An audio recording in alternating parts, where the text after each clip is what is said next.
Some men create emotional attachment without trying. Others do everything right, career, health, lifestyle, and still get quietly replaced. And most men never understand why. Today, I want to tell you a story, not a dating trick, not a psychological hack, a real story about a man who had everything on paper, but nothing that made women emotionally stay. His name is Adrian. Adrian believed attraction was logical. He believed that if he built enough value, women would naturally feel connected, invested, and attached. He was wrong. Marcus Aurelius once wrote, "Look within. Within is the fountain of good, and it will ever bubble up if thou wilt ever dig."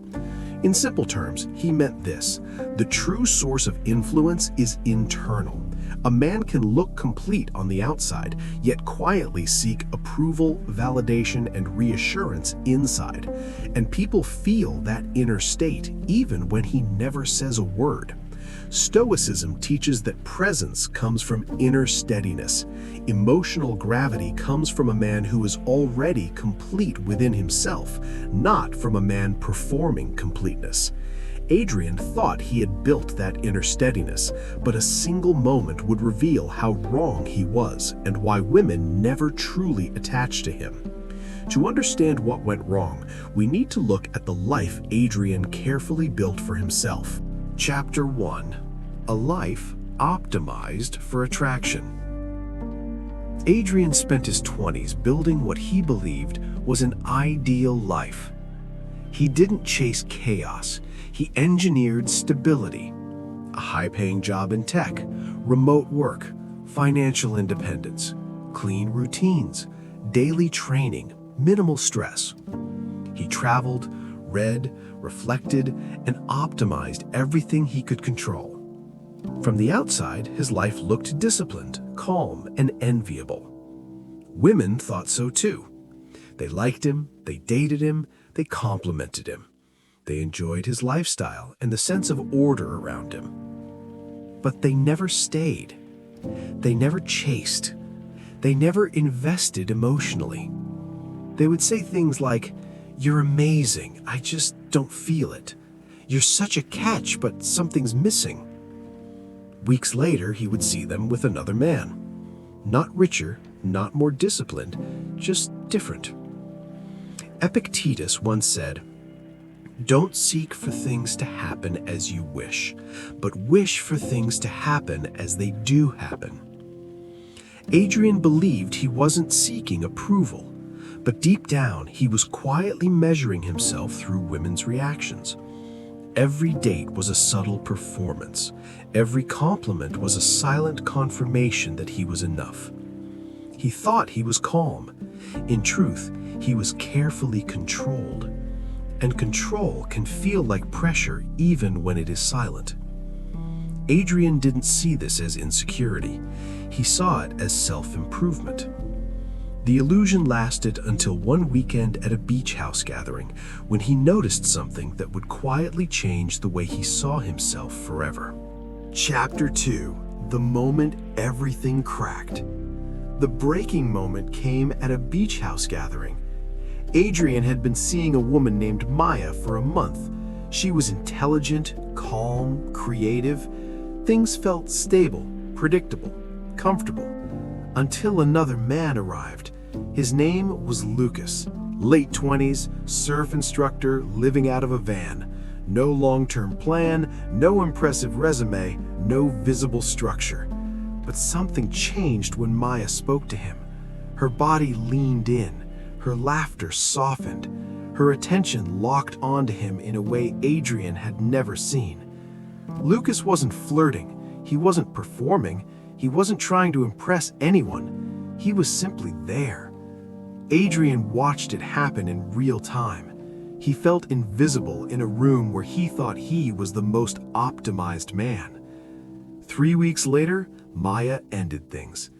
"I just didn't feel connected," she said calmly. Days later, she started seeing Lucas. That was the moment Adrian stopped blaming women and started questioning himself. Marcus Aurelius wrote, The impediment to action advances action. What stands in the way becomes the way. For Adrian, this was the impediment, the uncomfortable truth he had been avoiding. He realized women were not attaching to what he had built. They were responding to something he didn't understand yet. He had spent years optimizing his external life, but he had never examined the emotional state he carried into every interaction. And in that beach house, he saw that something unseen mattered more than everything on paper. That realization would change the direction of his life. Chapter 3: The Brutal Realization. After the beach house, Adrian couldn't sleep. He replayed the scene in his mind, not with jealousy, but with confusion. He had done everything he was told to do: build value, be stable, be disciplined, be impressive. Yet women never emotionally stayed. Slowly, a realization began to form. Women don't attach to what you have, they attach to how they feel around you. Adrian saw that his resume attracted attention, but his inner state determined attachment. He had spent years building success while quietly carrying a subtle need to be chosen. Not obvious need, not insecurity, just a quiet hunger for validation. And women felt it, even if they couldn't explain it. Seneca once wrote, "He who is brave is free." Adrian realized he was not free. He was quietly dependent on reactions, texts, and subtle signals. Each response lifted him, each silence unsettled him. He believed he was composed. In truth, he was emotionally leaning forward, waiting for women to confirm that he was enough. And that emotional leaning created pressure. Not dramatic pressure, but a quiet weight that made women pull back without knowing why. He began to see a pattern. The men women left him for were not always better. They were simply less invested in being chosen. They were not seeking validation. They were not measuring themselves through her response. They were complete in a way Adrian was not. This realization was brutal, but it was also freeing. Because if attachment was created by internal state, then internal state was something he could change. And that is where his transformation began. Chapter 4: The Psychology of Emotional Attachment. Adrian began studying what actually creates emotional attachment. Not dating advice, not tactics, but human psychology. He discovered something uncomfortable. Women subconsciously categorize men very quickly, not by money, not by looks, but by emotional position, above me or below me. A man who seeks approval, even quietly, often feels below. A man who is internally complete, grounded, and non-reactive often feels above. This isn't arrogance, it's emotional gravity. Epictetus once said, "No man is free who is not master of himself." Adrian realized he was not fully master of himself. He was subtle, polite, and disciplined, but internally he was seeking reassurance. Every date felt like a pitch. Every success was proof. Every silence was a threat to his sense of worth. Women felt that pressure, not pressure to commit, pressure to validate him. And validation seeking kills emotional attachment. He learned another paradox. Attraction is sparked by value, but attachment is created by investment. When women invest emotionally, they attach. When men overinvest emotionally, women detach. Adrian had reversed the equation. He was investing too early, too quietly, too deeply, and women were enjoying the attention without needing to invest themselves. The realization stung. He had built an impressive life, but he had unknowingly built it as a performance, and performances rarely create attachment. Presence does. That understanding forced Adrian to stop dating for a while, not strategically, but internally. He needed to change something deeper than his lifestyle. He needed to change his inner posture. And that was the beginning of the Stoic shift. Chapter 5: The Stoic Shift. Internal completion. Most men never reach this point. They keep optimizing their lives and wondering why nothing changes. Adrian almost did the same. But one quiet decision changed everything. He stopped dating for a while, not to manipulate outcomes, not to reset his profile, but to observe himself. He began asking questions he had never asked before. Why do I want to text right now? Why do I need her response? Why does silence bother me? He stopped reacting, stopped performing, stopped adjusting himself to be liked. Marcus Aurelius once wrote, "You have power over your mind, not outside events. Realize this, and you will find strength." Adrian realized he had been trying to control outcomes instead of his inner state.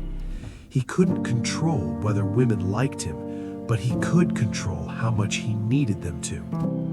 He learned to sit with discomfort, to let messages go unanswered without anxiety, to let dates unfold without trying to steer emotions. His energy slowed down, his voice softened, his presence became less urgent, and something strange happened. When he returned to dating, women felt it immediately. He listened without leaning forward emotionally. He didn't chase clarity. He didn't fill silence. He didn't perform value. When women tested him, he didn't react. When they pulled away, he didn't chase. For the first time, he felt internally complete without their validation. And for the first time, women began to invest. Not because he played games, but because he was no longer seeking to be chosen. He had become a man who was already chosen by himself. Chapter 6: Why Women Invest in Grounded Men. Something unexpected happened when Adrian changed. Women began doing what they never did before. They started initiating. They started asking questions. They started investing emotionally. Adrian finally understood the paradox. Men chase attachment. Women attach when they are the ones investing.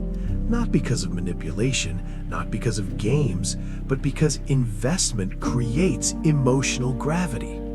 Seneca once wrote, "He who has a why to live can bear almost any how." For Adrian, the why shifted. He was no longer dating to feel complete. He was dating from completeness. A man who does not need validation feels safe. Safety creates desire. Groundedness creates curiosity. Women felt something different around him. He was present but not reaching, open but not dependent, interested but not attached to outcomes.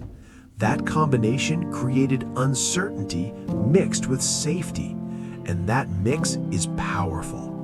It makes people lean in. It makes them wonder. It makes them invest. Adrian noticed women asking for his time, planning dates, seeking clarity about where things were going. Not because he withheld affection, but because he no longer needed reassurance. He wasn't trying to earn desire. He wasn't trying to prove value. He wasn't trying to be chosen. He was simply there. And that presence created space for women to step forward emotionally. Adrian finally saw why men with less on paper sometimes win. Not because they are better, but because they are not performing for approval. They are complete without it, and completeness is magnetic. Chapter 7: Stoic Principles for Men. Adrian didn't turn this experience into tactics. He turned it into principles. Principle 1. Master your inner state. Marcus Aurelius wrote, "You have power over your mind, not outside events." Adrian learned that attraction and attachment begin inside. You cannot control who stays, but you can control how much you need them to. Principle 2. Don't seek validation. Epictetus said, "If you want to improve, be content to be thought foolish and stupid." In modern terms, stop performing for approval.